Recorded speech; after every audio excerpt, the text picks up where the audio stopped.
ఈరోజు రెసిపీ మామిడికాయ పులిహోర. దానికి కావాల్సిన ఇంగ్రీడియంట్స్ ఇవి. స్టవ్ ఆన్ చేసుకొని కడాయి పెట్టుకోవాలి, ఆయిల్ యాడ్ చేసుకోవాలి. మామిడికాయ పులిహోరకి ఆయిల్ కొద్దిగా ఎక్కువ పడితేనే టేస్ట్ బాగుంటుంది. ఆయిల్ యాడ్ చేశానండి. ఆయిల్ కొద్దిగా వేడెక్కాక సాసలు జీలకర్ర యాడ్ చేసుకోవాలి. తర్వాత గింజల్ని యాడ్ చేసుకోవాలి.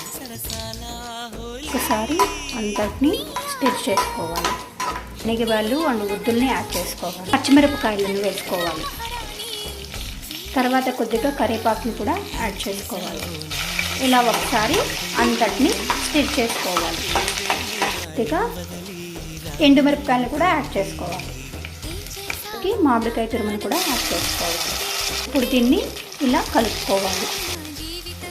ఇప్పుడు ఇందులోకి కొద్దిగా సాల్ట్ని యాడ్ చేస్తున్నాను అండ్ కొద్దిగా పసుపు. ఇప్పుడు అంతటిని ఒకసారి కలుపుకోవాలి. కిచెన్ అంతా బాగా స్మెల్ వస్తుందండి.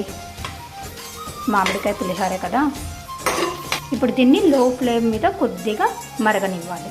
రైస్ అండ్ ఈ పులిహోర